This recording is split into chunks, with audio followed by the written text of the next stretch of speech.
mga kananay, una mga kananay at katatay yan. Sa aking mga followers, subscriber, sa aking mga viewers dyan. Magandang umaga, magandang tanghali, at magandang gabi sa inyo lahat dyan. Dito po ay, may po sa inyo na lulutuin ko po. Yan. Yung aking binigay ni Eric, yung aking panganay at ang aking bunso, si Eric at si Miri. Mr. Miri. Binigay sa akin yung paglambat nila ay kaunti lang naman. Dito binigay sa akin. Ayan po mga kananay, oh. Tingnan nyo. Ayan. Mga kananay, nilinisan ko na at lagyan ng asin. Kaya lulutuin ko po ito. Yun ang huli nila nung naglambat sila sa hirap ng isda. Kasi po mga kananay ay ito pa rin ang nangyari sa aming lugar. Yan po. Aking mga kaibigan yan. Yan. Aking mga followers yan po ang sa amin pa rin ngayong aming temperatura o aming panahon ngayon. Ulan pa rin ang ulan. Yan. Ulan. Nagabaha na po yun dito sa amin. Saka yun o. Hindi kami makaayos ng hanap buhay kasi ito nga mayari. Kasi po dito sa amin mga kananay at mga katatay ay may iba dito po ay gutom na kanilang pamilya dahil ito po talaga ang buwan ng tagutom dito sa amin. Pag mahina ka lang kumayod talagang wala kang kakainin. Kaya ito po kami po ay nagpapasalamat kay God na halos kahit simple lang ako bumuhay basta hindi lang magutuman, okay na. Yan mga kananay, talagang dito sa aming lugar po ay kahit siguro sa ibang lugar man po pag hindi ka talaga maghanap buhay, hindi ka pumayod, talagang magutuman ka. Ito po, ngayon ay pupunta ako doon sa tanim ng aking panganay, Mr. Mary. Kukuha po ako doon ng kangkong kasi masarap ang kangkong paminsan-minsan. Kahit may isda ka, kailangan po talaga ay may gulay. Kaya yun, hintayin ko lang po na magtila ang ulan tapos aalis po ako dahil tuma po parang gabi na dito sa amin pero ang oras ay yun pa rin. Yan po mga kananay.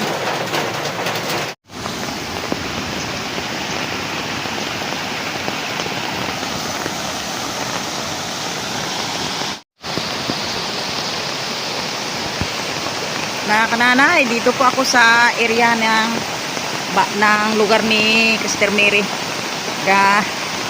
Ano po ako mga kananay, magakuha ng kangkong. May isda man po doon sa akin pero magaluto ulit ako ng kangkong na yung nagustuhan kong kainin. Yan. At dito po mga kananay, alam mo ang ingay. Katatapos lang ng ulan. Ayan. Baha na dito sa ni Mr. Mary, oh. Baha na dito. Oy, gwapo, halika dito, oy. Dito, gwapo. Huwag ka dyan. Huwag ka. Ay, nako, bahala ka. Yan. Yan po. Kananay, ang kwan. Yan na naman ang ulan. Yan. Nako. Talagang wala nang hinto ang ulan dito sa amin. Yun, oh. Talaga naman. Tuloy-tuloy ang ulan dito sa amin. Yan.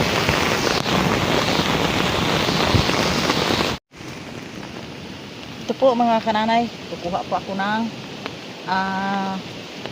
kangkong. Yan. Yung pao. Kasi itong kangkong double kwan ito.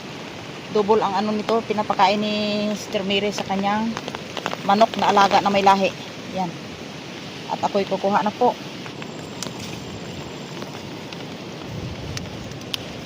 Yan.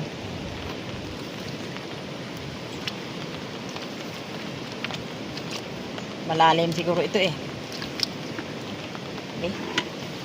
Testingan natin kung anong lalim. Ay, malalim.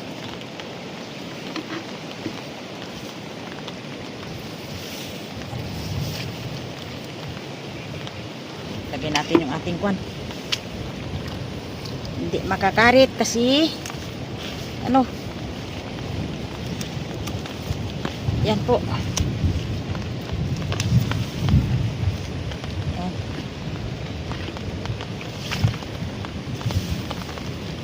Hold me close, never ever let me go, my Jesus, my only Jesus.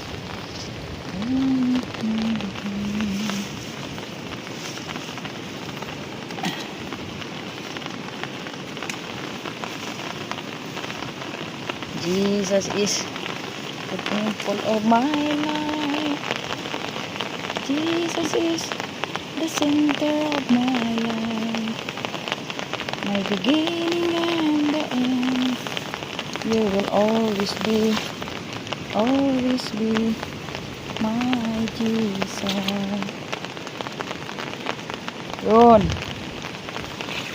Bawal mahulog sa malalim. Yan.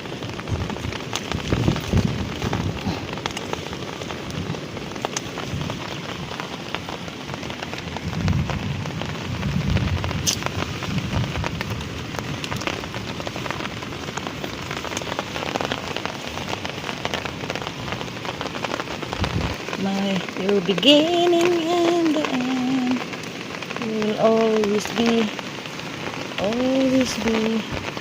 my Jesus. Jesus, lover of my soul. Now my world is made me whole. Jesus, Jesus, I love you evermore. Heart to heart, friend to friend. Jesus, I love you till the end.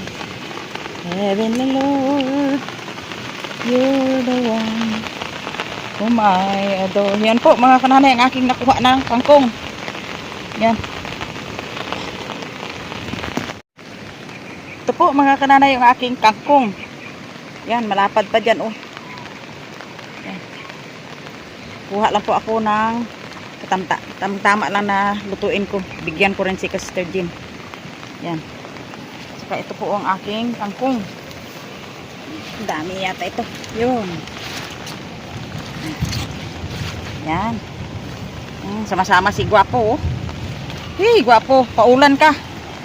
Kasi dito sa amin mga kananay oh, ulan pa rin. Yun. Hay tayo, Gwapo, uwi na tayo. Gwapo, uwi na tayo. Naku.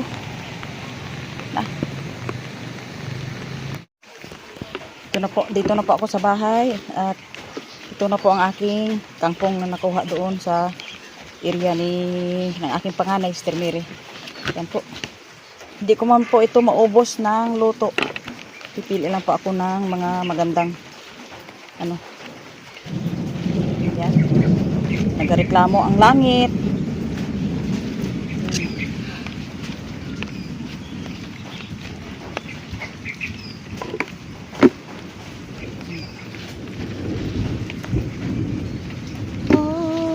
Close and never ever let go, my Jesus, my sweet Jesus.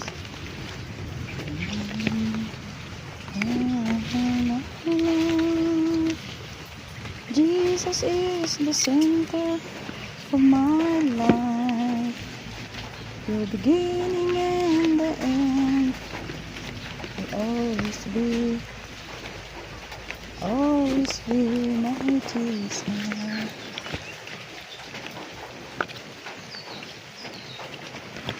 Tama na sila itong akin, tamang-tama na. Ito po ay kay Jean. Hihugasan ko pa muna bago kultibitin. Dito na po ako sa aking kubo, aking bahay-bahayan.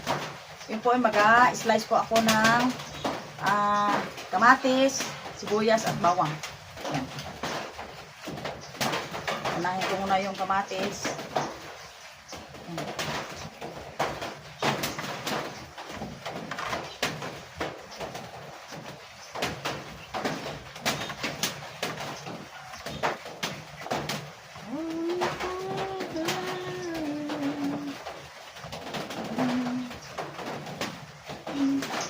again this morning.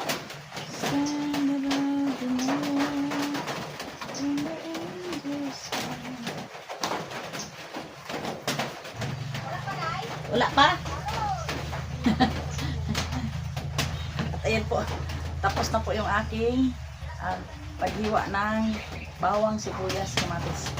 Ayan, start na po. Unahin ko pong pagluluto ay yung isda na binigay sa akin ng aking anak, yung panganay ko at bunso. Ayan, start na po ako mga kananay.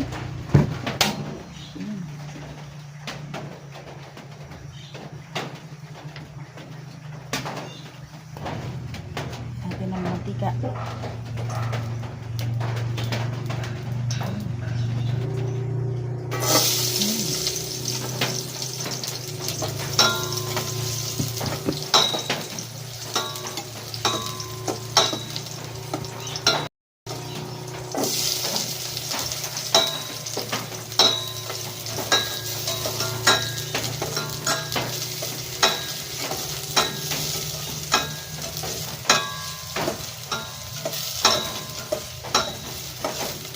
Kamatis.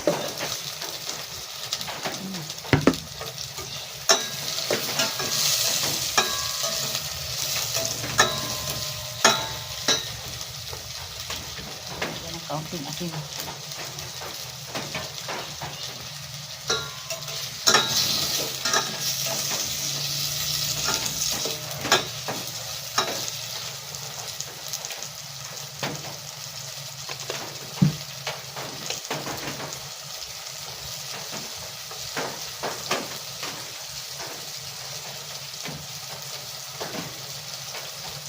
At paminta.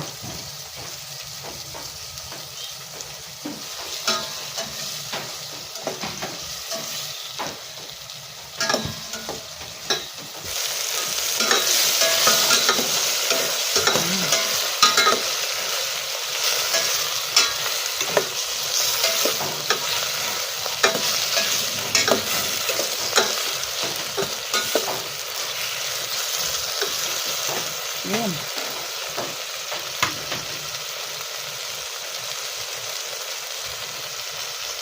Lagyan na po natin yung isda.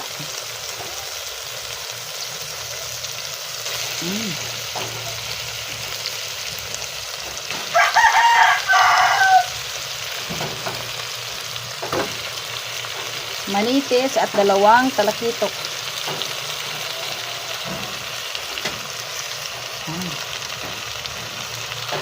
Tapos lagyan natin ng konting tubig. Yan po. Buksan natin. Ayan. Ang aking alanganing paksiw. Basta ito ay paksiw sa kamatis. Yan. Okay.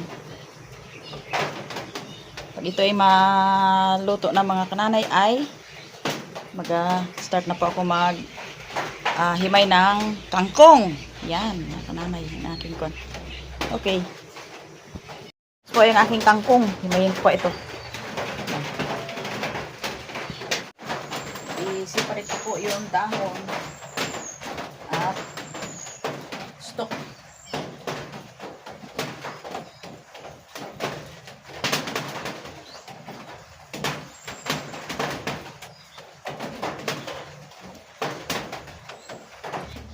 Adobong kangkong. Hindi dyan ang mahilig sa adobong kangkong. Ito po ang aming nung kasalukuyan noon na oras pa po kami dahil sa Ruas ay malayo ang dagat. Ito lang po ang aming kinakain. Ulam araw-araw. Kaya yung kuhol. Alam mo yung kuhol sa ilog, hindi yung kuhol sa sa tubigan. Yung kuhol po sa ilog. Yun po ang aming kinukuha ko lang po yung kuhan at saka yung ginabukot, anong tawag yan, ginaano muna namin sa tubig ng tatlong araw, tatlong gabi para yung kanyang kinain ay kuha lahat. Kaya yan po ang aming doon sa Ruas noon, malayo ang dagat, Dito lang po kami malapit ang dagat. Kaya ayan po.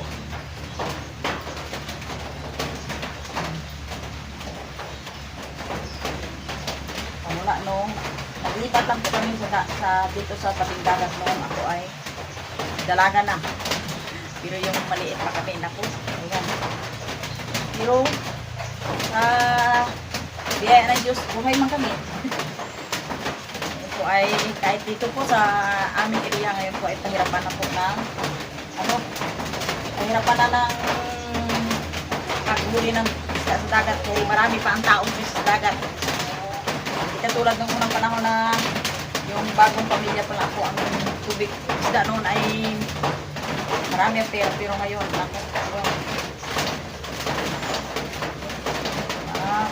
habang katagal ang mundo, mga kananay ay pahirapan na talaga ang ng isda.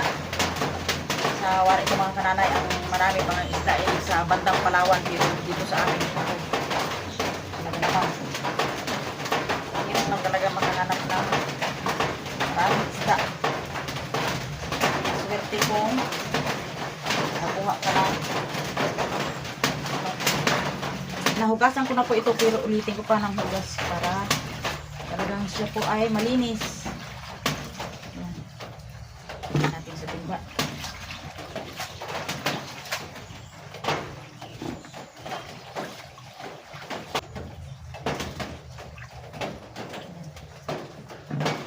Saka po itong stock. Yun o. I-separate natin kasi matagal itong maluto.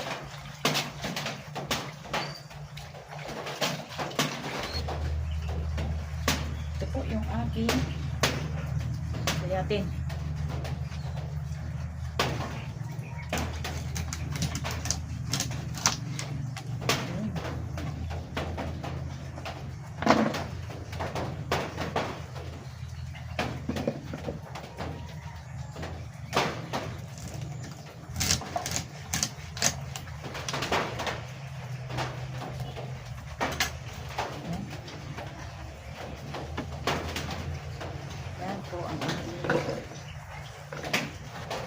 Kangkong. Okay. Start na po tayo magluto.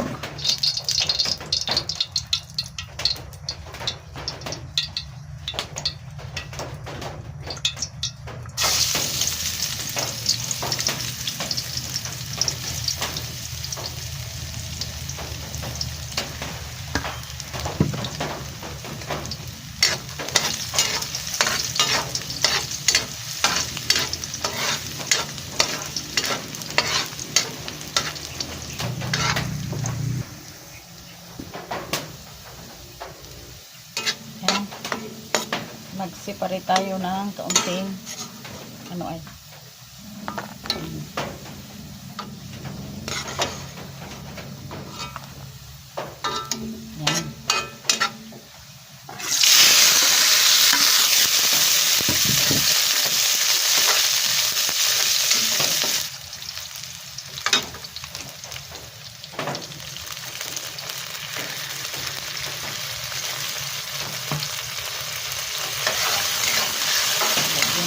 Tuyo.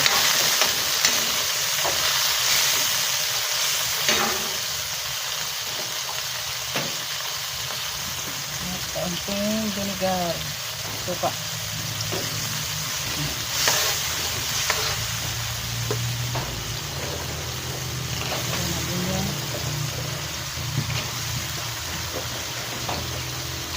Tangkay ng kangkong.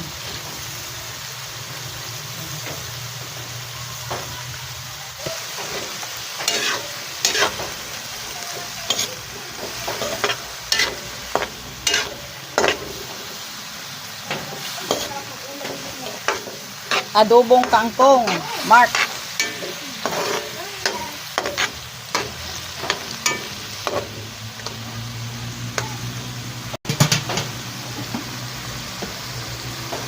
Lagain muna natin at lagyan ng tubig.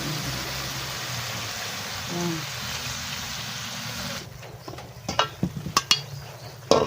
Takpan muna natin. Lagyan natin ng paminta.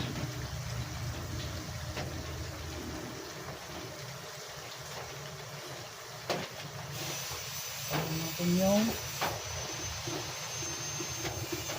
dahon.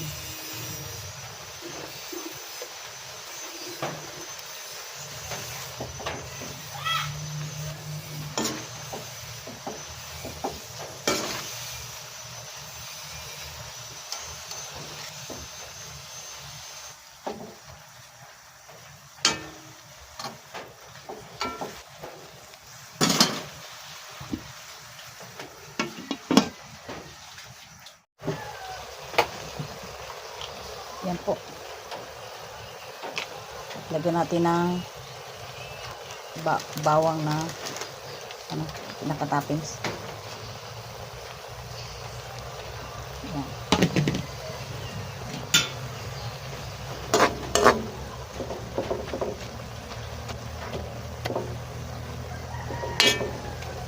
Ito at luto na. Yan.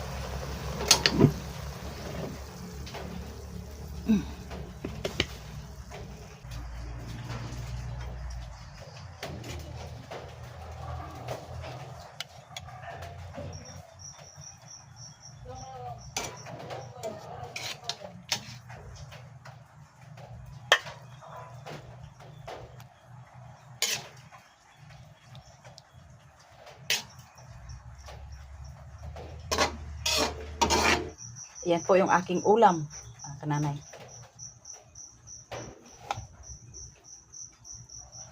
Yan. Kananay, at luto na yung aking mga nilutong ulam. Paksiw na isda na may kamatis at saka adobong kangkong sa tuyo. Yan.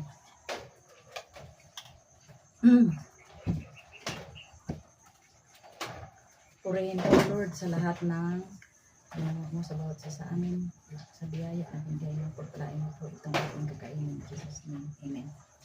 Kain tayo.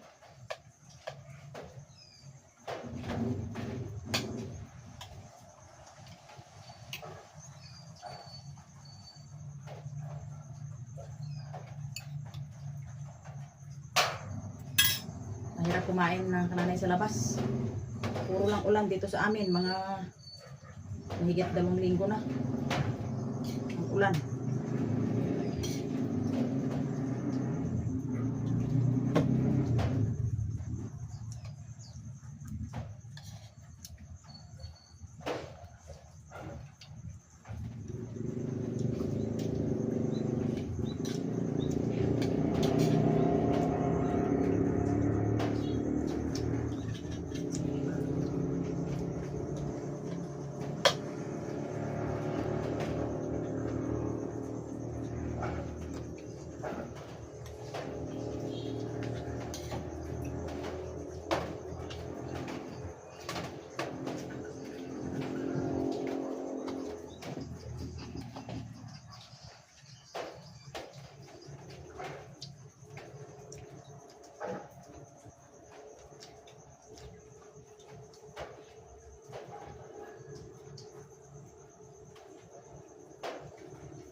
Kain tayo.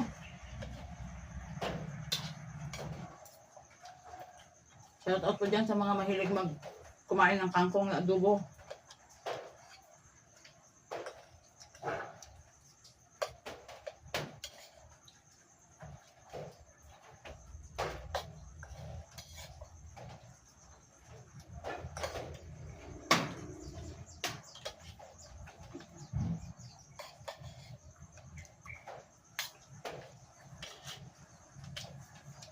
Hanggang dito na lang yung aking pagkain. Salamat po sa inyong panonood. Thanks for watching.